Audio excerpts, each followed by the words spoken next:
అందరము ప్రభు సన్నిధిలో కూర్చుండగా మనం పరిశుద్ధ గ్రంథంలో లూకా సువార్తలో చాలా అంశాలు ఉన్నాయి. అందులో వలలు వేయుట ఉంది, వలలు కడుగుకొనుట ఉంది, వలలు బాగు చేసుకొనుట ఉంది. దాంట్లో తేడాలు ఉన్నాయి. మనం కూడా ఆ పనిలోనే ఉన్నాం. కొంతమంది వలలు కడుక్కుంటూ ఉన్నాం కదా, కొంతమంది వలలు వేసేవారు, కొంతమంది వలలు బాగు చేసుకునేవారు. వలలంటే హృదయమే, దోనంటే హృదయమే. దోనను కడుక్కునేవారు కొంతమంది, బాగు చేసుకునేవారు కొంతమంది, దాన్ని మరి వేసేవారంటే ఇతర హృదయాల కోసం, సువార్త పనిలో ఉండేవారిని అలాగుంటాయి. కాబట్టి ఇక్కడ కూడా లూకా సువార్తలో చాలా వైద్యుడు కదా, ఆయన పేరు వైద్యుడైన లూకా. ఆయన చాలా మంచి విషయాలు, అంటే కొన్ని రీసెర్చ్ టైప్లో మాట్లాడే మనిషి ఆయన. కాబట్టి మనం 13:10 నుంచి నేను చదువుతాను, గమనించండి. విశ్రాంతి దినమున ఆయన ఒక సమాజ మందిరంలో బోధించుచున్నప్పుడు 18 ఏండ్ల నుండి బలహీనపరచు ఆత్మ పట్టిన ఒక స్త్రీ అచ్చట ఉండేది. ఆమె నడుము వంగిపోయి ఎంత మాత్రమును చక్కగా నిలవలేకుండెను. యేసు ఆమెను చూచి రమ్మని పిలిచి, అమ్మా, నీ బలహీనత నుండి విడుదల పొంది ఉన్నావని ఆమెతో చెప్పి ఆమె మీద చేతులుంచగానే ఆమె చక్కగా నిలబడి దేవుని మహిమపరిచెను. యేసు విశ్రాంతి దినమున స్వస్థపరిచినందున ఆ సమాజ మందిరపు అధికారి కోపముతో మండిపడి జనసమూహమును చూసి, పని చేయదగిన 6 దినములు కలవు గనుక ఆ దినముల్లోనే వచ్చి స్వస్థత పొందుడి, విశ్రాంతి దినమందు రావద్దని చెప్పారు. మరి అందుకు ప్రభువు, వేషధారులారా, మీలో ప్రతి వాడును విశ్రాంతి దినమందు తన ఎద్దునైనను గాడిదనైనను గాడి యొద్ద నుంచి విప్పి తోలుకొని పోయి నీళ్లు పెట్టును కదా. ఇదిగో 18 ఏండ్ల నుంచి సాతాను బంధించిన అబ్రహాము కుమార్తె అయిన ఈమెను విశ్రాంతి దినమందు ఈ కట్ల నుంచి విడిపింప తగదా అని అతనితో చెప్పాను. ఈ మాటలు చెప్పినప్పుడు ఆయన్ని ఎదిరించిన వారందరూ సిగ్గుపడిరి. కానీ అక్కడ ఉండేవారు కదా, ఆయన అయితే జనసమూహం అంతయో ఆయన చేసిన పని ఘనకార్యములన్నిటినీ చూసి సంతోషించారు. మనం చదువుకున్న ఈ భాగం కూడా బాగా ప్రశస్తమైనది. ఇంతకుముందు మనం 6వ అధ్యాయంలో మనం ధ్యానించినదేమి, ఊచ కుడి చేయి కలవాడని ధ్యానించినాము. ఇప్పుడు ఇక్కడ కూడా నడుము వంగిన స్త్రీ. ఆ స్త్రీ అన్నారు, ఈమె బాలికన, యవనస్తురాల, చిన్నది అనలేదు. స్త్రీ అంటే కొద్ది మిడిల్ వయసు ఉండే ఆమె ఉండొచ్చు. ఆమె 18 సంవత్సరాలు, ఆమె రోగం వయసు చెప్పినారు, ఆమె వయసు చెప్పలేదు కదా. ఆమె ఎన్ని సంవత్సరాల నుంచి? 18 సంవత్సరాలు. చిన్నవే అవి. ఒక వ్యక్తి జీవితకాలంలో 18 సంవత్సరాలంటే చాలా పెద్దవే. జైలు ఈ హత్య చేసిన వారికి శిక్ష ఎన్నేళ్ళు ఉన్నాయి వేసేది? 14 సంవత్సరాలు. అంతకంటే ఎక్కువ కదా. 14 సంవత్సరాలు జీవితకాల శిక్ష ప్రభుత్వం వేస్తే, ఈమెకు సాతానుడు ఎన్నేళ్ళు శిక్ష వేసినాడు? 18 సంవత్సరాలు. Such a long period. ఇక్కడ చూసి 18 సంవత్సరాలు. ఎవరు ఆమెను శిక్ష వేసింది కూడా చెప్పబడింది కదా. ఏముందంట, ఎవరు వేసింది శిక్ష ఆమెకు? ఆత్మ పట్టిన స్త్రీ అని. ఆత్మ కింద ఏముంది చూడు,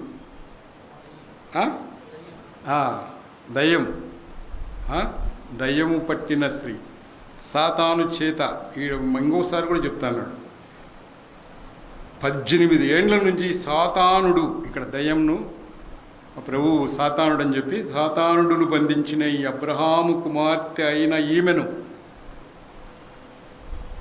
అనే మాట మాట్లాడుతూ ఉన్నాడు ప్రభు. ఇక్కడ చూస్తే ఆమె ధనవంతురాలో పేదరికము, ఆమె సోషల్ స్టేటస్ మనకు లేదు, కానీ ఏజ్ బహుశా 40-45 సంవత్సరాలు ఉండొచ్చు.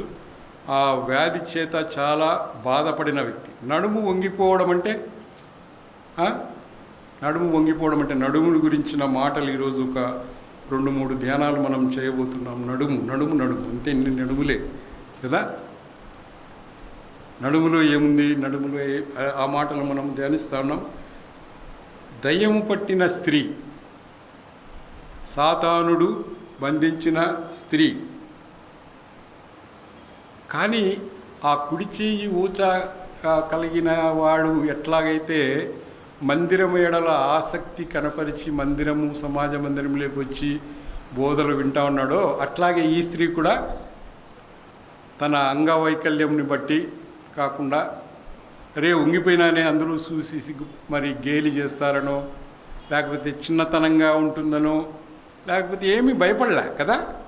ఆమె ఏం చేస్తుందంట, సమాజ మందిరములో బోధించుచున్నప్పుడు 18 ఏళ్ల నుంచి బలహీనపడిన ఆత్మ ఒక స్త్రీ అచ్చట ఉండెను. అచ్చట ఉంది, మందిరంలో ఉంది. ఆమె ఎంత మంచి ప్రదేశంలో ఉంది చూసారా. ఆమె మందిరంలో ఉంది, ఇంట్లో ఉండి కుమిలిపోలే.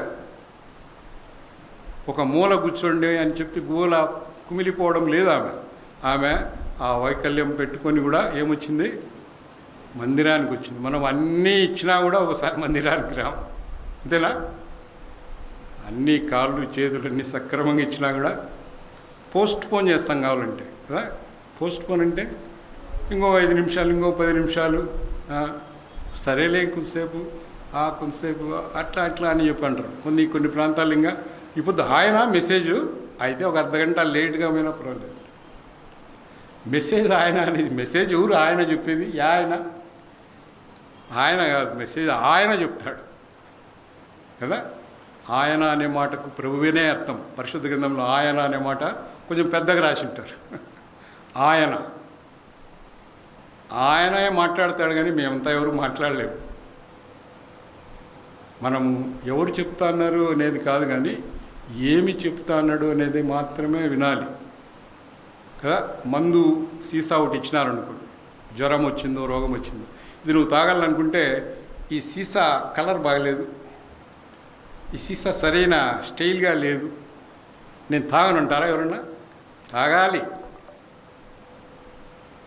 మనం కూడా వాక్యాలు ధ్యానించినప్పుడు కొంతమంది కూర్చబడతారంట. ఎట్లంట, కొంతమంది కూర్చబడతారంటే పొడవబడతారంట. సోదరి చెప్తాం, హృదయంలో పొడవబడతారు, కూర్చబడతారు అంటాం. మన గురించి మాట్లాడుతున్నామని కూడా అనుకోకూడదు, కానీ మనకే ఆ వాక్యం అని అనుకోవాలి. ఒక చోట ఒక సేవకుడు యోహాను 3:16, 3:8, యోహాను 3:9 అని మీరు చూడద్దులేండి, అది జోక్ కోసం చెప్తా ఉన్నా. 3 అని చెప్తానే ఉన్నాడంట. 2వ రోజు కూడా ఈరోజు మనము వాక్య ధ్యానానికి యోహాను 3:9 అన్నాడు. ఎదురుగా ఉండే యోహాను అన్న కోపం వచ్చిందంట. ఆయనకు 3 భార్యలంట, 9 మంది పిల్లోళ్ళంట. ఎప్పుడు ఇంకా నా గురించేనేం సార్, 3 భార్యలు 9 మంది పిల్లలంట ఆయన. ఎప్పుడు నా గురించి యోహాను అంటావు సారికి 3:9 అంట. అట్లా కాదు, మనం ఏం మాట్లాడుకుంటున్నాం, మనం వాక్యం ఎవరు చెప్తారనేది కాదు, ఎవరు ఉంటారనేది కాదు. మీ వాక్యము వెల్లడి ఎగుటుతోడనే చెప్పండి. ఇంకా ఫిలప్ వెలుగు, ఆ వెలుగులో మనలో ఏమన్నా మచ్చలు లోపాలు ఉంటే సరి చేసుకుని, నీ వాక్యపు వెలుగులో మమ్మల్ని మేము ఇప్పుడే వలలు అనుకున్నాం కదా, వలలు బాగు చేసుకోవాలా, వలలు కడిగే పని అంతా రాత్రి చేస్తారా ఎవరన్నా? బెస్తవారంతా పగులే వలలు ఎండలో బాగా వేసుకుని ఎక్కడన్నా బొక్కలు పోయినాయా సరి చేసుకుని, చేతిలోనే ఆ దారము నిండిన ఒక రకమైన సూది ఉంటుంది, దాంతో సరి చేసుకుంటా అంటారు, కడుక్కుంటా అంటారు, బాగు చేసుకుంటా అంటారు. ఇవి మనకు ఆత్మీయమైన పాఠాలు. ఈమె అనేక తిప్పలు పడి ఉండొచ్చు. మేము తిప్పల గురించి కూడా నిన్న మాట్లాడినాం కదా. తిప్పలు ఎన్ని రకములు, అవి ఏవి ఏం చెప్పండి, నిన్ననే చెప్పుకున్నాం కదా. ఏం తిప్పలు? ముండ్ల తిప్పలు, ఇసుక తిప్పలు, రాతి తిప్పలు రకాలు ఉన్నాయి.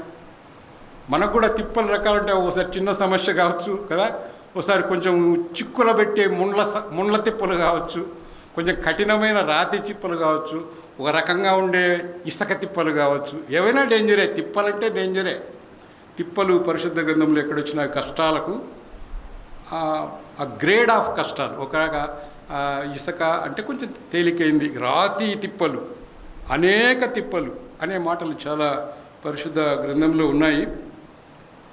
అది మందిరంకి ఆమె వచ్చింది. మందిరంలో దేవుని స్వరము వినపడే ప్రదేశం, దేవుని స్వరం, ఇది మందిరమే. అక్కడ మనము లోబడాల్సినవి నేర్చుకునే ప్రదేశం. నీ అంతకు నువ్వే విని, నీ అంతకు నువ్వే నీ ఆత్మను శుభ్రపరుచుకునే ప్రదేశం, లోపాలు సరిచేసుకునేది, సవరించుకునేది చేసే ప్రదేశం, ఆయనకు భయపడే ప్రదేశం. ఇంట్లో ఎట్లా కూర్చుంటాం మనం? ఇట్లా కూర్చుంటామా బుద్ధిగా? ఎట్లా కూర్చుంటాం ఇంట్లో? ఒక్క పక్క తూర్పుకు పడమరకు వేసి, లేకపోతే పైకి వేసి, మన ఇష్టం. కానీ మందిరం ఆయన ప్రదేశం, ఆయన ఇల్లు. ఆయన ఇంట్లో కూర్చున్నప్పుడు మనం కూర్చోవడం కదా, మనం నించోవడం అన్నీ ఆయన చూసేవాడే.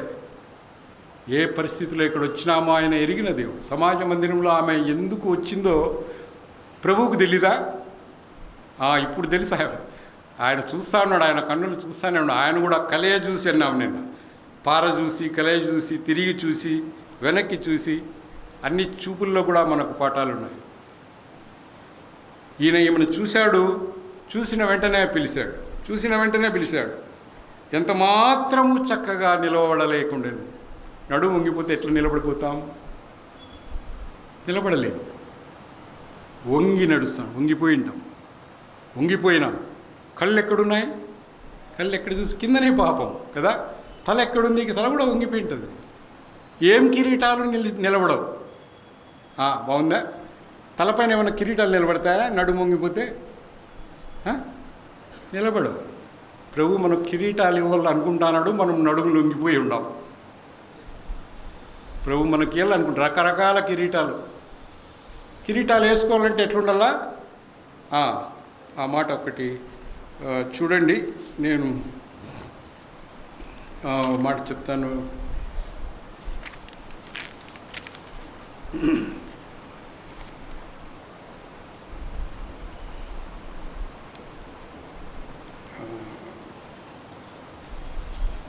నడుము వంగిన వారితో ప్రభు మాట్లాడలేదు.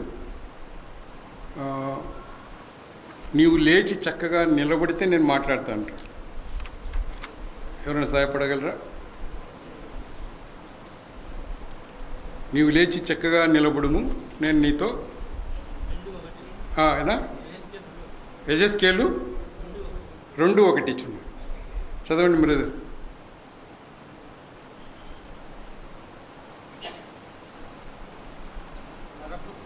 నరపుత్రుడా, నీవు చక్కగా నిలవబడుము, నేను నీతో మాట్లాడాలయా, నేను నీతో మాట్లాడవాలని నేనున్నా. నేను మాట్లాడాలంటే నువ్వు ఇట్లా గూని వంగిపోయి ఉంటే నేనేం మాట్లాడలేను. నువ్వు లేచి చక్కగా నిలబడితే నేను నీతో మాట్లాడాలి. నీతో పని ఉంది, నీతో మాట్లాడాలి.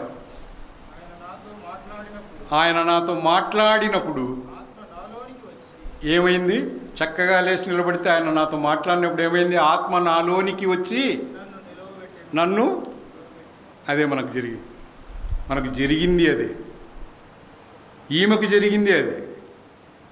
ఈమె ఏం చేసిందంటే నడుము వంగిపోయిన నడుమును ఆయన లేపాలంటే నీవు లేచి కదా, ఆమెను చూచి రమ్మని పిలిచి, చెంతకు రమ్మని పిలిచి రామ్మ అన్నాడు. సమాజ మందిరం వారంతా ఆశ్చర్యపోతూ ఉంటారు. ఎందుకంటే ఆ పరిచయులు, శాస్త్రులు వీళ్ళకి సరిపోదు. విశ్రాంతి దినమున ఏంది చేయకూడదు, ఏ పనులు చేయకూడదు, ధర్మశాస్త్రం చాలా స్ట్రిక్ట్గా ఫాలో అయిపోతూ ఉంటామంటారు. చాలా స్ట్రిక్ట్గా ఫాలో అవుతూ ఉంటారు. మొన్న ఈ మధ్య ఒక ఆయన మా ఈ మిషన్ సంబంధమైన వ్యక్తి శిష్యుల పాదాలు కడగలని అందరినీ కూర్చోబెట్టి ఒక బేషన్లో నీళ్ళు తీసుకొని అందరినీ కడుక్కుంటా కూర్చున్నాడు. ఏదో అది అక్షరార్థంగా చేసేది కాదు. మనం ఒకరికొకరు హెచ్చించుకొని ఒకరికొకరు మరి ఒకరి కోసం ఒకరు ప్రార్థన చేసుకుంటూ ఆ సంఘంలో ఉంటే చాలు. మనమేం కాళ్ళు పట్టుకొని తొడసలిసిన అవసరం. ప్రభు అక్కడ మాదిరి చూపాడు, కానీ అట్లా చేయమని ఏం చెప్పలే. కదా. కాబట్టి మనం బాప్తిస్మం పొందిన వారం కదా. ఒకసారి ఆయన శిష్యుల పాదాలు కడిగేటప్పుడు ఒక ఆయన శరీరం అంతా కడగమన్నాడు. ఆయన అవసరంలే, పాదాలు కడుక్కుంటే చాలు. పాదాలు నడతకు సూచన. నడత ఈ రెండింటికి పాదాలు సాదృశ్యం. కాబట్టి నీ పాదాలు, నీ నడత సరిగ్గా ఉన్నాయి. నీవు లేచి చక్కగా నిలబడు, నేను నీతో మాట్లాడుతున్నాడా? మాట్లాడతాను. నా ఆత్మ నీలో ప్రవేశించి నన్ను చక్కగా నిలవబెట్టాను. చక్కగా నిలవబడింది. కాబట్టి ఇది ఇంకో మాట కూడా మనం చూడండి. మరి భక్తుడైన యోబు కదా, ఆ బాధలకు కారకుడు ఇక్కడ సాతానుడు అని చెప్తా ఉన్నాడు. యోబు 2:7 చదవండి. కొంతమంది సాతాను చేత కాబట్టి యెహోవా సన్నిధి నుండి బయలువెళ్ళి అరికాలు మొదలుకొని నడినెత్తి వరకు బాధలు గల కురుపులతో యోబును ఎవరు? సాతాను. చూశారా? మంచి భక్తుడు, యథార్థపంతుడు, నీతిపరుడు, అన్ని మంచి లక్షణాలు ఉండే ఆయన మీద ఏం చేస్తానంట? సాతానుడు దాడి చేస్తూ ఉన్నాడు. ఈ అమ్మాయి కూడా బహుశా మందిరంలో బాగా చక్కగా పరిచర్య చేసిందేమో, బాగా వాక్యం నేర్చుకుందేమో. ఆయన అందుకే సమాజ మందిరాన్ని వీడేకి ఇష్టపడలే. ఎప్పుడు వస్తుంది? ఆ వ్యాధి వచ్చినా వస్తూ ఉంది. దానియేలు 8:27 చదవండి.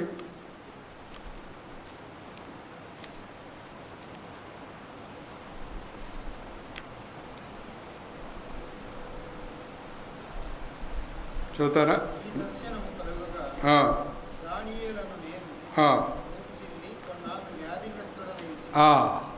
దానియేలు కూడా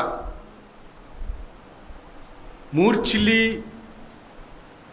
వ్యాధిగ్రస్తుడనై ఉన్నాడు. సాతాను అందరినీ పడుతుంది కదా, ఎవరిని కాదు, ఎవరినైనా పడుతుంది. ప్రభువునే శోధించింది కదా. ప్రభువుని ఏం చెప్తుంది? కిందికి దుముకుము అంటుంది. అంతా చూపించి కదా, ఈ ఎత్తైన కొండపైకి ఎక్కి కిందికి దుముకుము. వాని కోరిక అదే. వాని కోరిక అంతా ఏంది? నువ్వు పైన పోకూడదు, ఉన్నత స్థానానికి పోకూడదు, నువ్వు కిందికి దుముకుము. అందరి ఆత్మీయుల ఎడల అది చేసే పని అదే. కిందికి దుమికేదే దాని కోరిక. కిందికి దుమికితే అంట దేవదూతలు నిన్ను ఎత్తి పట్టుకుంటారట. ఇది ప్రభువైన నీ దేవుని శోధించవలది. ఆయన సమాధానాలు కరెక్ట్గా చెప్పినాడు. మనుషుడు రొట్టె వల్ల మాత్రమే కాదు, అంతా ఎదిరిస్తా. కానీ వీళ్ళు మన భక్తులు కొంతమంది ఇట్లాగూ యోబు, ఇక్కడ మనం దానియేలుని చూస్తాను, మూర్ఛిల్లి వ్యాధిగ్రస్తుడనై ఉంటుంది కొన్నాళ్ళు. తర్వాత లూకాసు వార్త 9లో కూడా మూగదయ్యం పట్టుట వల్ల మూర్ఛ రోగి, వాడు నిప్పుల్లో పడతానాడో నీళ్ళల్లో పడతానాడో కూడా తెలియదు, ఏడంటాడు పడిపోతున్నాడు. మూర్ఛ రోగం అనేక ఇది మూగదయ్యం పట్టడం వల్ల అనేక రకాలైన ఇబ్బందులు ఎదుర్కొంటా ఉన్నాడు. అలాగే మార్కు 5:5లో కూడా ఒక దయ్యం. మార్కు 5:5లో సేన అనే దయ్యములు పట్టినవాడు ఏం చేస్తున్నాడంట? తనను తానే గాయపరుచుకునేది సాతాను విషయంలోనే దొరుకుతుంది. సాతాను ఎప్పుడు అట్లాంటివి చేసేది. ఇంకొకరిని ఏం చేశాడంట? కొర ప్రాణంతో వదిలిపెట్టిపోయినాడు. మన ఇంకొక ప్రియుడు అట్లాంటి వాడే. ఇప్పుడున్న ప్రియుడు ప్రాణం ఇచ్చిన వాడు, కానీ అప్పుడున్న ప్రియుడు కొర ప్రాణంతో వదిలిపెట్టేవాడు, బాగా హింసించేవాడు కొర ప్రాణము చేత. ఈడ చూస్తే సేన అనే దయ్యం పట్టినవాడు. ఎంత ఆ విషయాలన్నీ మనం చూస్తూ ఉండొచ్చు. సేన అనేది అంటే వేల కొలది దయ్యాలంట మన దగ్గర. మనం ఇందాక ఒక్కొక్క దయ్యం పట్టిన వాళ్ళనే చూస్తాను. వేల దయ్యాలు పట్టినాయంట. ఎందుకంటే ఆ పందులలో ఆ దురాత్మలు చొచ్చినందున అవి సముద్రంలో పట్టే కొన్ని వేల మంది పన్నులు. అక్కడ విచిత్రమైన ఒక ప్రార్థన కూడా ఉంది. ఏం ప్రార్థన అది? ఆ ఊరోళ్ళు చేసిన ప్రార్థన ఏంది? మమ్మను విడిచిపోయా. ఎవరన్నా చెప్తారన్నమాట ప్రభువును? మమ్మను విడిచి మా ప్రాంతాలు విడిచిపోయా అంటే పందులు లాస్ వాళ్ళకు. పందుల్లాస్ చూస్తున్నారు కానీ మనిషి ఆడ స్వస్థ చిత్తుడై కూర్చొని తెకపొలి అంటే 10 గ్రామాలకు సువార్త చేశాడు. 10 గ్రామాలకు సువార్త చేసిన వాడు. తెకపొలి అంటే 10 విలేజెస్. 10 గ్రామాలకు సువార్త చేసినవాడు స్వస్థ చిత్తుడై ప్రభువు పాదాల దగ్గర కూర్చొని. ఇవన్నీ కూడా మనకు పాఠాలుగా ఉంటున్నాయి. ఆత్మకు ప్రాధాన్యం ఇచ్చేవాళ్ళు దేవునికే మొదటి స్థానం ఇస్తారు. ఆత్మకు ప్రాముఖ్యత ఇచ్చేవాళ్ళు దేవునికే మొదటి స్థానం. బీద విధవరాలు తన గురించి ఆలోచించిందా? రేపు ఏమన్నా తినాలని ఆలోచించిందా? జీవనమంతా వేసింది. ప్రభువే సాక్ష్యం. ఈమెకు తగిన తనకు కలిగిన జీవనమంతా వేసేసింది అంటా ఉన్నాడు. అది రేపటికి కూడా చూసుకోవడంలే. ఇంకొక బీద విధవరాలు, సారేపతి విధవరాలు కదా, కరువులో సైతం ఈ కొంచెము పిండి కొంచెం నూనె తిని ఏం చేద్దాం అనుకున్నారు వాళ్ళు? తిని చనిపోదాం అనుకున్నాడు. ఈయన ప్రవక్త దైవసేవకుడు ఏమి ఆజ్ఞాపిస్తాను, మొదట నాకు అప్పము చేసుకొని రమ్ము అంటా ఉన్నాడు. లోబడిందా లేదా? లోబడటం వలన ఏం జరిగింది? ఆమెకు పిండి కొదవగాలే, ఆ కరువు కాలం అంతా నూనె కొరవగాల, పిండి కొదవగాల. పిండి వస్తానే ఉంది, నూనె వస్తానే ఉంది. అది మనం లోబడటం వల్ల జరిగేది. లోబడుట వలన, లోబడి ఆ బడిలోకి రాండి. ఎప్పుడన్నా పెట్టుబడి ఇట్లాంటివి ఏమీ ఆశించదు. అది రాబడి అయితే ఉంటుంది మీకు కదా. ఒకసారి మేము తమాషగా యోసేపు చదివిన బడుల గురించి నేర్చుకున్నాం. యోసేపు ఎన్ని బడుల్లో చదివాడంట? దగ్గర 19 బళ్ళల్లో చదివినట్లుగా నేను నోట్ చేశాను. మేమంతా ఆపద్దు బైబిల్ స్టడీలో కూర్చొని, మీరు ఎన్ని బళ్ళల్లో చదువుకున్నారు? అప్పర్ ప్రైమరీ, కాలేజ్ అంటే యూనివర్సిటీ, అంతే 4. కానీ యోసేపు ఎన్ని బళ్ళల్లో అంట? చాలా బళ్ళు. యోసేపు చదువుకున్న బళ్ళు అన్నల క్షేమం కోసం అడవికి పంపబడి బడి ఉంది ఆడ కూడా. అట్లాంటివన్నీ 19 చూసాం ఆయన. మీకు 20 నిమిషాల్లో చెప్పేస్తారు. అన్నల చేత కొట్టబడి, తిట్టబడి, దూషించబడి, గోతిలేకి నెట్టబడి, వర్తకులకు అమ్మబడి, పోతీఫరింట్లో పనికి పెట్టబడి కదా, ఇంటికి అధికారిగా చేయబడి కదా, యాజకుని భార్య చేత శోధింపబడి. ఈ బడి కూడా ఉంటుంది. మనం శోధన చేసే బడులు ఉంటాయి, చాలా ఇబ్బంది పడతాం. శోధింపబడి, భక్తులకు యజమాని భార్యతో శోధింపబడి, నిందలు మోపబడి, చెరసాలలో వేయబడి, కలల ప్రభావం తెలుపబడి, చెరసాల నాయకుడిగా నియమింపబడి, పానదాయకుని చేత మరవబడి, రాజు సన్నిధికి తేబడి కదా, వాక్యమునకు కట్టుబడి, దేవుని చేత ప్రేమించబడి, ప్రధానమంత్రిగా నియమించబడి, అది కూడా బడే, ప్రధానమంత్రిగా నియమించేంత వరకు ఈ బడులన్నీ చదువుకొని వచ్చినాడు ఆయన. మనం కూడా చిన్న కష్టం వస్తే ఇబ్బంది పెడతాం. మాకు ఏసన్నాన్ని సేవకుడు ఉండేవాడు. మేము ఆయన ఎప్పుడైనా గృహ కూడికలకు పోతే అంటే బాగా ఒక ఇంటికి పోతే బాగా చూసుకుంటా ఉండేది. అంతకుముందు 10th క్లాస్ రిజల్ట్స్ వచ్చినాయి. వాళ్ళ ఇంట్లో అమ్మాయి ఫెయిల్ అయ్యి నేను ఆయన పోయినాం. ఏం దేవుడు లేండి సార్, ఇంకా మాకు కాఫీ ఇచ్చే కూడా ఉండదేమో అనిపిస్తుంది. ఏం దేవుడు లేడు సార్, రిజల్ట్స్ లేవు, వాళ్ళు ఎంతగా ప్రార్థన చేసినాము. ఏంది 10th క్లాస్ ఫెయిల్ అయితేనే ఇసిపెట్టేస్తావు దేవుణ్ణి? ఎట్లుంటారు కదా. ఇట్లా కాదు, మనం అతకబడి ఉండాలి. ఏం పడేది? అతుకబడి, లోబడి. ఈ బళ్ళల్లో చదవండి. ఈ బళ్ళల్లో చదివితే మీకు చాలా ఉపయోగం.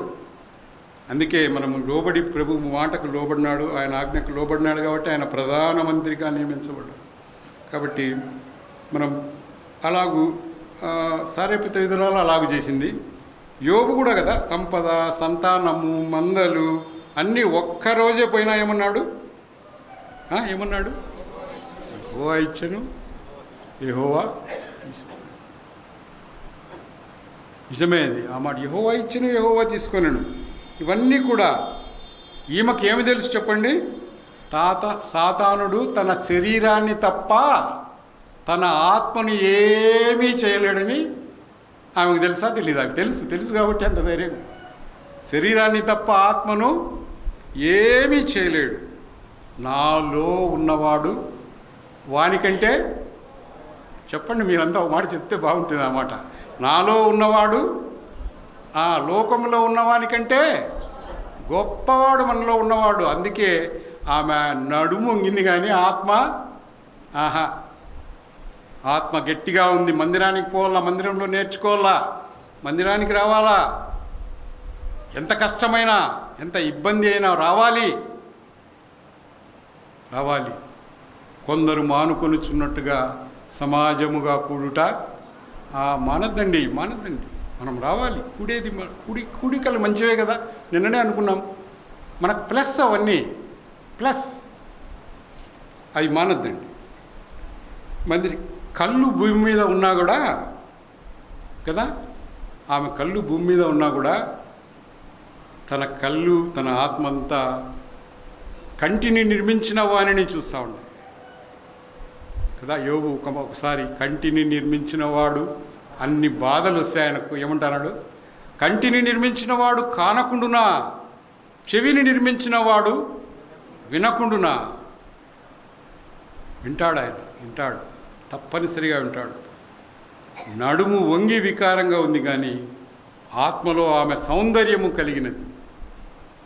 నడుము వంగి వికారంగా ఉంది కానీ ఆత్మలో ఆమె సౌందర్యం కలిగినది. అందుకే మందిరంలో ఉంది, మధ్యలో ఉంది. యేసు ఆమెను పిలిచి, నడకలో నాణ్యం లేకపోయినా ఒకసారి నడతలో నాణ్యం ఉంది. నడక బాగలేదు కానీ నడత బాగు. మనం ప్రశ్నించుకోవాలి. ప్రతిసారి వాక్యం మనతో మాట్లాడినప్పుడు మన నడక, మన నడతలు ఎట్లా ఉన్నాయి పరిశీలించుకుంటూ ఉండాలి. ఆయన సన్నిధిలో కూర్చున్నప్పుడు మనం చూసుకుంటూ ఉండాలి. అద్దం మన అందరి దగ్గర అద్దాలు ఉన్నాయా? ఎవరి దగ్గర అద్దాలు లేవా? అద్దాలు లేనివారు అన్న పొద్దున్న అనౌన్స్ చేస్తాను, అద్దాలు కొనివ్వబడును అంటాను. అద్దం తప్పనిసరిగా మనకు రావాలి. నంద్యాల ప్రాంతంలో ఒక పెద్ద ఫ్యాక్షనిస్ట్, ఆయన జైల్లో ఉండగా సువార్త చేత పట్టబడినాడు. కొత్త నిబంధన దొరికింది, బాగా చదివినాడు. తర్వాత ఆయన రిలీజ్ అయినాడు. రిలీజ్ అయినాక ఆ ఊర్లో ఉండే వాళ్ళు ఇంకా మళ్ళీ వారంలోనే నెలలోనే చంపేస్తారండి అనుకున్నారు. ఈయన అప్పటి నుంచి చేతుల్లో కొడవళ్ళు, బాంబులు, సంచి ఏమీ లేదు. అప్పటి నుంచి పెద్ద బైబిల్ చేతిలో పట్టుకొని ఊరంతా తిరిగేవాడు. ఇప్పుడు ఏముంది ఆయన చేతిలో? పాతవన్నీ పోయినాయి, కొడవలి ఏంది లేదు. ఇప్పుడేముంది? ప్రపంచాన్ని, కీళ్లను, మూలుగులను సైతం విభజించగలిగిన స్పెషల్ ఆయుధం ఉంది. ఆయనకి ఏమి హాని జరగలే, చాలా ఏళ్ళు బతికాడు. శత్రువులందరినీ క్షమించాడు. వాళ్ళు కూడా శత్రువులు, ఏంది లింగీడు చచ్చిపోయిన పాము అనుకున్నారు. ఆయన చూసి ఏంది వీడు సాధువు అయిపోయినాడు. ఏమైనారు? ఈ సేనాని దయ్యం పట్టిన వాళ్ళని అనేక మంది సాధు చేయ చూచిరంట. సాధు చేయ చూసినారు కానీ ప్రయోజనం లేదు. సాధు కాలేవాడు. మనమైతే సాధు అయ్యి ఇటు కూర్చోండం. ఇంకా నేర్చుకోవాలి కదా. దేవుని రాజ్యాన్ని, నీతిని వెదిగితే అప్పుడు అవన్నీ అనుగ్రహిస్తాడని తెలిసిన స్త్రీ ఈమె. అందుకే ప్రభువే ఆమె నడతను గమనించి రామ్మ అన్నాడు. అమ్మా రామ్మ, దగ్గరికి రామ్మ. దగ్గరికి వచ్చింది. ఆ అంగవైకల్య స్థితిలో, వంగిపోయిన స్థితిలో దగ్గరికి వచ్చినప్పుడు వెనకలోళ్ళంతా విసుక్కుంటా ఉంటారు. ఏందప్ప ఆయన వాక్యం చెప్పమంటే, బోధించమంటే, ఏదో చదవమంటే ఏంటో చేస్తూ ఉన్నాడే. వాళ్ళకి సరిపోదు. గుడ్డి వాళ్ళు కేక వేసినప్పుడు వెనకోళ్ళు ఏమంటున్నారు? ఊరకుండు అంటారు. వాడికి మరింత గట్టిగా కేకలేస్తూ ఉన్నాడు. వాని అవసరం వానికి తెలుసు. ఆయనా కరుణించు అంటాడు. వీళ్ళు వెనక ఊరకుండు కూర్చో అంటూ ఉన్నారు. వీళ్ళకందరికీ ఏమిష్టము? వాడు ఆడుంటే ఆడే ఉండాలని, వాడు అట్లాగే అడుక్కుంటా ఉండాలి. ఆయన వెంబడి పోతుండారు కానీ మర్మాలు అర్థం కావడం, ఆయన వెంబడిస్తుండారు కానీ మర్మాలు అర్థం కావడం లేదు. వీనికి అర్థమవుతాడు ఆయన నాకు కళ్ళు తెరిపించగలిగిన సమర్థుడని వానికి అర్థమవుతుంది. అందుకే కేకలు పెడతాడు. వాళ్ళని కేర్ చేయలేవాడు. కేకలు పెడితే ప్రభు అనిపించి ఏమి చేయగోరుచున్నావు కదా, చూపు పొందగోరుచున్నావు, పొందు. ఎంత సింపుల్గా అయిపోయింది కదా పని. ఆయన వెనక ఉన్నవారు చాలామంది వెంబడించేవారు ఊరకనే అంతే కదా. ఆ వస్త్రపు చెంగు కదా, 12 సంవత్సరాల వస్త్రపు చెంగు, ఆమె కూడా అంతే కదా. జనాలు చాలామంది వెంబడిస్తున్నారు. అక్కడ ఒక విచిత్రం జరిగింది కదా. ఆమె చెంగు ముట్టగానే ఏమైందంట? దేవునికి స్తోత్రం. మీకు ఆ మాట గుర్తుండాలి. మీరు కూడా ప్రభావాన్ని తీసుకోవాలి. ఏటీఎం అది. ఆయన వస్త్రపు చెంగే ఏటీఎం. కీక్తే సాల్. ఆమె అట్లా పుట్టుకుంది. ప్రభావం నాలో నుండి వెడలిపోయింది. ఎవరు అంటాము. ఏంది ప్రభువా, ఎట్లా ఇంతమంది గుంపు ఉన్నారు, ఎవరని తెలుసుకుంటాము, ఏంది కథ అంటా ఉన్నారు. వెనక పని మీ మీద పెడతా ఉన్నారే అంతా. ఎవరని అంటే కానీ ప్రభావం పొందిన వారు ముందరికి వచ్చినారు. ప్రభువా అంటారు, నీ విశ్వాసము నిన్ను విశ్వాసం కలిగి ఉండడం. మనం దగ్గరికి రావాలి. ఆమె వచ్చింది చూడండి ఏం జరిగింది అక్కడ. అమ్మ, నీ బలహీనత నుండి నీవు విడుదల పొంది ఉన్నావని ఆమెతో చెప్పి ఆమె మీద చేతులు ఉంచగానే ఆమె చక్కగా నిలవబడి ఏం చేస్తూ ఉంది? వినపల్లె. మనకన్నీ ఉద్యోగాలు ఇచ్చిన తర్వాత మాకు పిల్లోడు ఈ మధ్య 2-3 వాలంటీర్లు ఇట్లాంటివి ఉద్యోగం వచ్చినప్పటి నుంచి కనపడ్డాం మందిరంలో. ఏమయ్యా అంటే, బిజీ సార్, చాలా బిజీ. ఆడిచ్చే 15-16 వేలకు అంతగా పని చేయలేమయ్యా. ప్రభువుని గుర్తుపెట్టుకో, నీకు ఈ ఉద్యోగం ఇచ్చింది ఎవరు? ప్రభువు కూడా ఆ మాట అడిగేవాడే. ఏమంటాడు ఆయన? ఆ తొమ్మండుగురు ఎక్కడ? వేరార్దే. ఎక్కడ పోతున్నారు? ఉద్యోగాలు వస్తేనే వెళ్ళిపోవడమేనా? 4 అంతస్తులు కట్టుకుంటానే వెళ్ళిపోవడమేనా? 4 ఎకరాలు ఉంటానే వెళ్ళిపోవడమేనా? అది కాదు ముఖ్యమైనది. ఇది ముఖ్యమైనది. వాక్యం ముఖ్యమైనది. మందిరం ముఖ్యమైనది. కాబట్టి ఇక్కడ చూస్తే ముఖ్యమైన ప్రదేశం. చక్కగా లేచి ఆయనను మహిమపరిచను. ఆ 9 లేరు. వాళ్ళు ఏం చేస్తున్నారు? ఏడిపోయినారు? ఇంట్లోకి పోయింటారు. చూడు ఎంత క్లీన్గా ఉన్నామో. కుష్టులే ఏమిలే, ఆ మునిగిపోయినట్టు ఏంటివి లేవు. ఇప్పుడు ఏళ్ళన్నీ బ్రహ్మాండంగా ఉన్నాయి. ఇంట్లోకి పోయినారు. వైఫ్స్కో లేకపోతే పిల్లలకో ఇంట్లో వాళ్ళకు చూపించుకునే పరిగెత్తినారు. ఈ ఒక్కడు వచ్చినాడు. ఏం చేసినాడు? నాయనా, మా స్వామి, ఎట్లా కుళ్ళిపోయింటి నాయనా నేను. నన్ను ఎంత శుభ్రంగా, ఎలా పరిశుద్ధ గ్రంథంలో కుష్ఠరోగులు బాగలేని వాళ్ళు ఎట్లుంటుందంట వాళ్ళ దేహం. మీకు బాగా తెలుసు అంటారా ఎట్లుంటుంది? పసిపిల్ల దేహం ఎట్లుంటుంది? Such a clean. నయమాన్ పైకి బ్రహ్మాండమైన డ్రెస్ వేసుకుంటాడు. ఏం డ్రెస్ అది? సైన్యాధ్యక్షుని డ్రెస్ పాపం. సైన్యాధ్యక్షుని డ్రెస్ పాపం. ఆయన కింద ఏముంది? పాపం. సైన్యాధ్యక్షుడే. ఆయన ఆయుధాలు ఎట్లా ఉపయోగిస్తున్నాడేమో పాపం. ఏళ్ళన్నీ పోయి ఉంటాయి. యోర్దాను నదిలో 7 మార్లు మునగమంటే ఏంది ఇది? ఈడ 14 మనువులు, 15 మనువులు, 20 మనువులు బంగారం తీసుకోమను. అట్లా చేసేవాళ్ళ ప్రవక్తలు? ఇంకా ఏదైనా గొప్ప కార్యము చేయమనంటే ఆ సేవకునికి ఎంత బుద్ధి ఉంది చూసారా? నాయన, నువ్వు ఏదైనా గొప్ప పని చేయమనంటే చేసింది కదా. ఆయన ఏమన్నాడు? సింపుల్గా 7 మార్లు మునుగన్నాడు. మునిగితే ఏమవుతుంది నీకు అంటే, మునిగి ఏమైనాడంట? అది చెప్పండి ఇప్పుడు మళ్ళా. పసిపిల్లవాని దేహం ఎట్లా సంతోషంగా ఉంటుంది కదా. చాలా సంతోషంగా ఉంటుంది. పసిపిల్ల వాడిని ముట్టుకుంటానే బాగుంటుంది. నాకు కూడా మనవాడు ఉన్నాడు, వాడు తంతా ఉంటే నాకు చాలా బాగుంటుంది. పెద్ద అయినాక తంతారేమో తెలియదు. ఇప్పుడైతే బాగానే ఉంది. బాగా ఆ తాతగా నేను అనుభవిస్తాను ఆనందాన్ని. ఇక్కడ ఈమె కూడా చక్కగా లేచి ఏం చేసిందంట, దేవుని మహిమపరచండి మీ జీవితాలతో. దేవుని మహిమ పరుస్తూ ఉంది.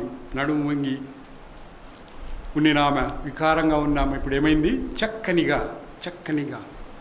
చక్కగా నిలవబడి ఆ చక్కదనం ఇచ్చిన దేవుణ్ణి మహిమ పరుస్తూ ఉంది కదా. కీర్తనలు 33:19 చదవండి.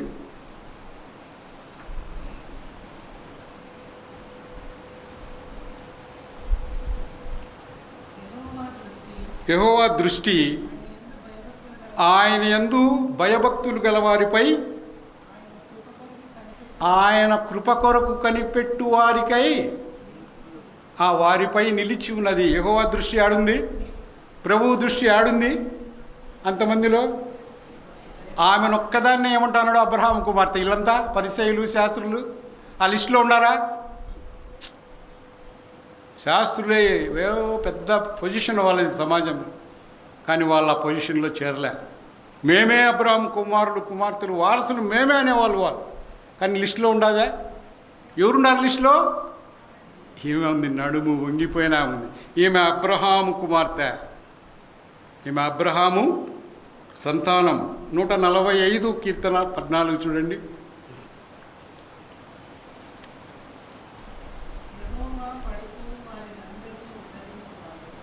యెహోవా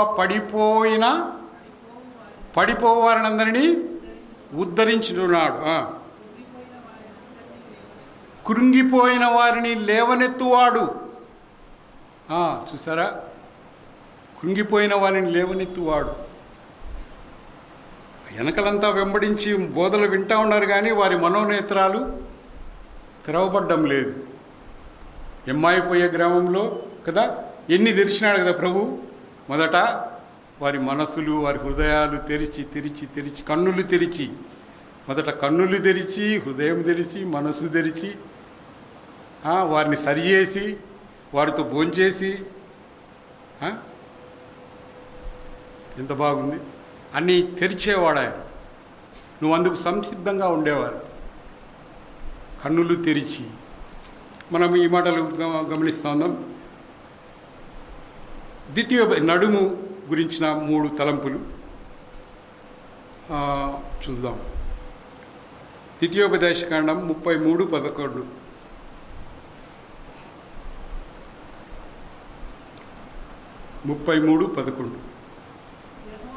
యెహోవా అతని బలమును అంగీకరించుము,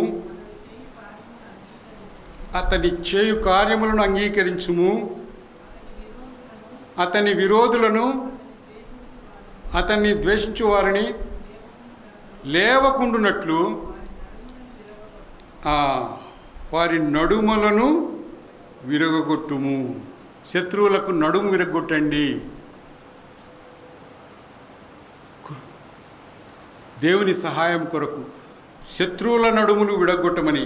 నడుము వంగిన నడుము ఇరగొట్టితే ఏమైపోతుంది? ఆ సైనికుడు పనిచేస్తాడా? శత్రు సైనికుల గురించి మాట అంటూ ఉన్నాడు. వారి శత్రు సైనికులందరికీ నడుములు విరగొట్టాయా అంటాను. నడుములు ఇరిగిపోయిన సైనికుడు పని చేయలేడు, బలహీనుడైపోతాడు కదా. ఇందాక మనం పోరాట వాటికయవు నా బ్రతుకును చూచినది ఎవరని పాడుకున్నాం. పోరాటం. మనం సైనికులు. మనమెవరం? మనం కూడా సైనికులమే కదా. పాట ఉందా? మీరు పాడతారా ఎప్పుడన్నా? యేసుతో టీవీగా కదా. మనమెవరం సైనికులం. 2-3 పాటలు ఉన్నాయి. సైనికుల దుస్తులు వేరే, వారి కవాతు వేరే, వారి పద్ధతి వేరే. వారు ఒకే పద్ధతిగా పోతారు. ఏక మనస్సు, ఏక తాత్పర్యం కలిగి ఉంటారు. మందిరంలో ఉండే మనం కూడా సైనికులమే. ఏక తాత్పర్యం, కదా. సైనికులంతా ఆడ 5 మంది, ఆడ 10 మంది, ఆడ 20 మంది కూర్చొని కవాత్ చేస్తే బాగుంటుందా? ఎబ్బెట్టుగా ఉంటుంది. అందరూ ఆడ గుంపు కూర్చుంటారు. కానీ వాళ్ళు ఎట్లుంటారంట, 1 ఇంచు కూడా తేడా ఉండదు. 100 మంది ఉన్నా కూడా కదా. అందుకే మనల్ని కూడా ప్రభు ఒలీవ మొక్కలు అన్నాడు. మందిరంలో నాటబడిన ఒలీవ మొక్కలం, చక్కగా లైన్గా పద్ధతిగా ముసుగులు ధరించి చక్కగా శ్రద్ధగా వినిరి. నిన్నే అనుకున్నాం, శ్రద్ధగా వింటా ఉండాలి. ఈ నడుములు విరగొట్టడం, నడుములు విరిగిపోయిన వాడు యుద్ధం చేయలేడు కదా. మన బలహీన స్థితిలో ఉన్నప్పుడు విశ్వాసులు మన నడుములు బలపరచండి. నడుము వంగేటట్లు, బాగా నడుము మీద నిలబడి ప్రార్థన చేసేటట్లు కదా. సేవాబలం కదా, ప్రార్థనా బలం, వాక్య బలం, ఈ బలాలు లేని వాళ్ళే నడుములు ఏమవుతాయి? ఆగిపోతాయి. సేవాబలం, ప్రార్థనా బలం, వాక్య బలం, ఇవన్నీ బలాలు, నడుముకు బలం ఇచ్చేటివి. నడుము ఇంకొకటి తలంపు, ఆయుధమును ధరించున్నది. నడుము ఎక్కడ పెట్టుకుంటారు? మనం మన రాజులంతా చూస్తుంటాం కదా, ఆడబెట్టుకుంటారు. నడుము కత్తి ఆడబెట్టుకుంటారు చెప్పండి. నడుము కత్తి. ఖడ్గము ధరించు స్థలం. కత్తి అంటే మనకేంది కత్తి? దేవుని స్తోత్రం. ప్రభువు కూడా అదే చెప్పినాడు కదా. ఏమన్నాడు? నడుముకు సత్యమును దట్టి. సత్యం అంటే ఎవరు? నేనే మార్గమును. ఆయన కట్టుకోవాలి నడుముకు కట్టి దట్టి, నడుముకు కట్టి కదా. మొదటి రాజులు 20:11 చూడండి.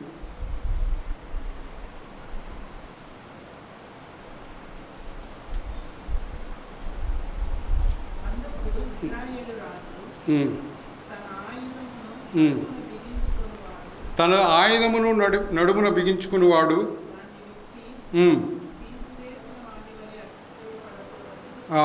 అక్కడ నడుముని గురించిన సమాచారం కొంచెం గట్టిగా చదువు ఆయన.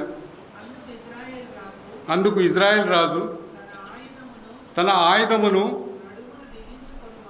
నడుమున బిగించుకునేవాడు దాన్ని విప్పి తీసివేస్తే బలమంతా పోతుంది. సైన్యంలో నడుముకు ఒకడు కత్తి లేకుండా పోతాడు అనుకోండి. ఎదురుగా శత్రువులంతా, రాజులు వాళ్ళంతా ఉన్నారు, ఏమి లేకుండా అక్కడ నడుము ఇప్పివేసి పోతా ఉంటే ఏమవుతుంది? శత్రువుల బారిలో పడిపోతాడు, దెబ్బలు పడతాయి. అలాగుంటుంది. నిర్గమకాండం 32:27 చూడండి. నిర్గమకాండం 32:27.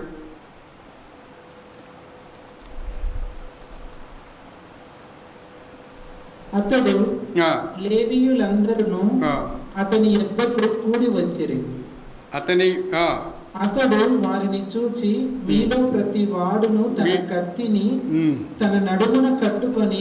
మీలో ప్రతి వాడు చాలండి. మీలో ప్రతి వాడు కత్తిని నడుముకు కట్టుకొని చాలండి. నడుముకు కట్టుకొని నడుము ఆయుధము ధరించే ప్రదేశం, నడుము బలమైన ప్రదేశం, నడుము ఆయుధాన్ని ధరించే ప్రదేశం. నడుము ఇంకొకటి మాట తలంపు చూసుకొని మనం ముగించుకున్నాం, అయిపోయిందేమో టైం. నడుము ప్రత్యుత్పత్తికి సూచన నడుము కదా. దేవుడు మందిరము కట్టించదా అనుకున్నప్పుడు కదా, దావీదు నేను కడతానని సామాగ్రి అంతా పోగు చేసినాడు. సామాగ్రి చాలా విశేషమైన మ్రాణులు, బంగారు, వెండి సమకూర్చినాడంతా. కానీ దేవుడు ఏమన్నాడు? మొదటి రాజులు 8:19.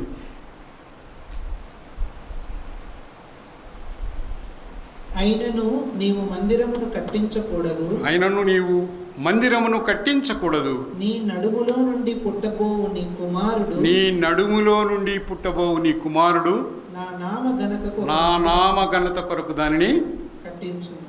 నా నామ ఘనత, నీ నడుములో పుట్టబోయే కుమారుడు. నడుము బలానికి గుర్తు. పురుషుడు నడుము బలము చేత బీజాన్ని పుట్టించగా, స్త్రీ నడుము బలంతోనే పిల్లల్ని కంటారు. నడుము బలంతోనే. మా కూతురు మొన్ననే 20 days బ్యాక్ డెలివరీ అయింది. డాక్టర్లు అంటే అమ్మ ఇంకా ముక్కు నడుమంతా శక్తి కూడా తీసుకొని ముక్కు అంటా ఉన్నారు. నాకు వినిపిస్తున్నా, బయట ఉన్నాం, అదుర్దా మాకందరికీ. నడుము బలము చేత ఏమైందంట? ఇంకో మనవడు వచ్చిన కదా. పరిశుద్ధ గ్రంథంలో పాత నిబంధనలో ఎవరైనా పిల్లల్ని కన్నప్పుడు స్త్రీలు ఏమనేవాళ్ళు చెప్పండి? ఏమనేవాళ్ళు? నేనొక మనిషిని, అబ్బో నేనొక మనిషిని నేనొక మనిషిని సంపాదించుకున్నాను, నడుము బలముతో. సంతానోత్పత్తి బలస్థానం నడుమే. ఆ నడుము బలహీనతగా ఉంటే, ఇక్కడ ఏం మనం మాట్లాడుతూ ఉండేది? నడుము బలంగా ఉంటే ఆత్మల సంపాదన. ఇక్కడ ఆత్మలు కావాలి, డెలివరీలు అవి కాదు. నేను కనిన నా కుమారుడు కదా, పౌలు నిన్నే అనుకున్నాం.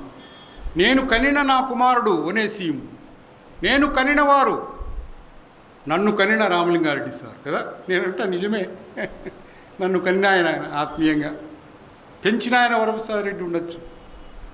కనిన ఆయన, నన్ను కనిన సంతానోత్పత్తి. క్రీస్తు కోసం కొంతమందినైనా కనాలి. మన నడుము బలము చేత సంతానోత్పత్తి అంటే మనము సువార్త చెప్పాలి అనేది దీని భావం. ఆమె నడుము బాగలేదు, పని చేయలేకపోయింది. నడుము చక్కగా నిలబడింది, వెంటనే ఏమొచ్చింది? మహిమ వచ్చింది. మహిమ, దేవునికి ఆ మహిమ మాటలు, స్తుతి మాటలు బయటకు వస్తూనే ఉన్నాయి. కడుపులో ఏమి నిండి ఉంది ఆమెకి ఇప్పుడు? కృతజ్ఞత. నాయన ఎంత వంగిపోయి ఉంటి నాయన, ఇప్పుడు ఏమైనా నేను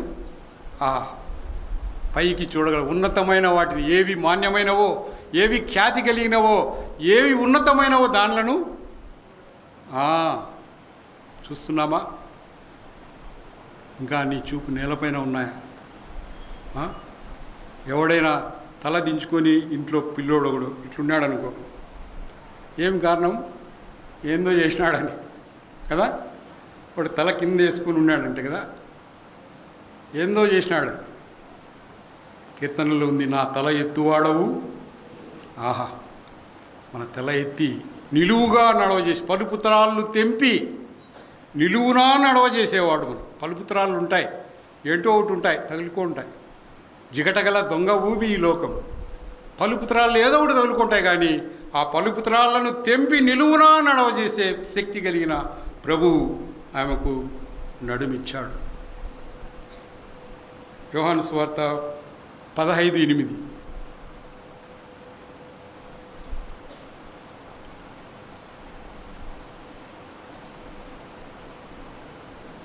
మీరు బహుగా ఫలించుట వలన నా తండ్రి మహిమపరచబడు. మీరు ఫలించాలి.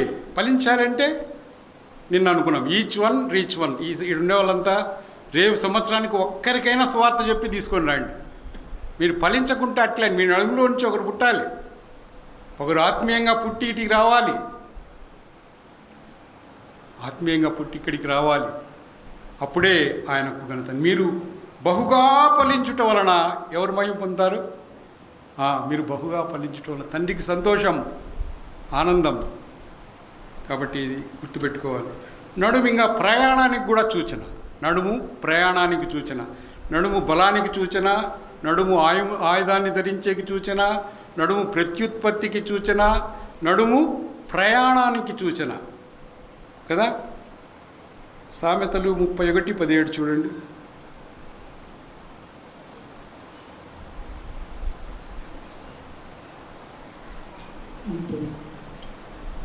ఆమె నడికట్టు చేత నడుము బలపరుచుకొని చేతులతో బలముగా పనిచేయును. యోహాను 13:4 చూడండి. 13:4.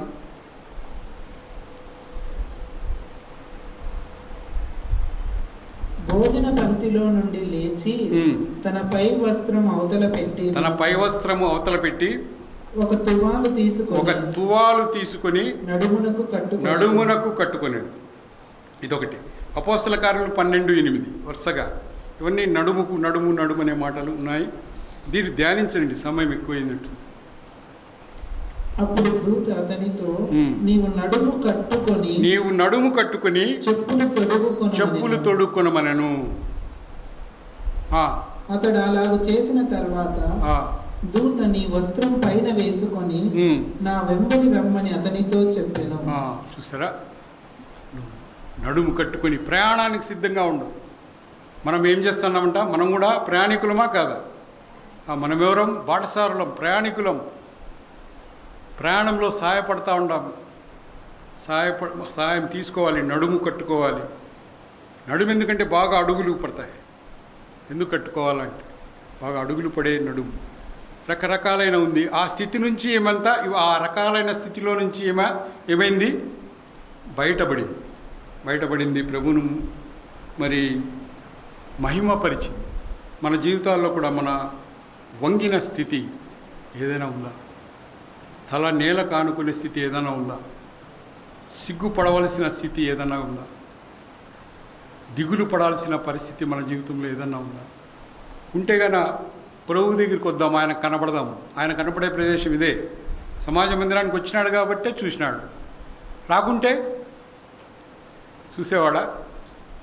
ఎక్కడో మూలబడి ఉంటే కాదు, మందిరానికి రావాలి, ఆశీర్వాదాలు పొందాలి. అలాగూ చేయుటకు దేవుడు తన కృపను మన ఎడల విస్తరింప చేయునుగాక.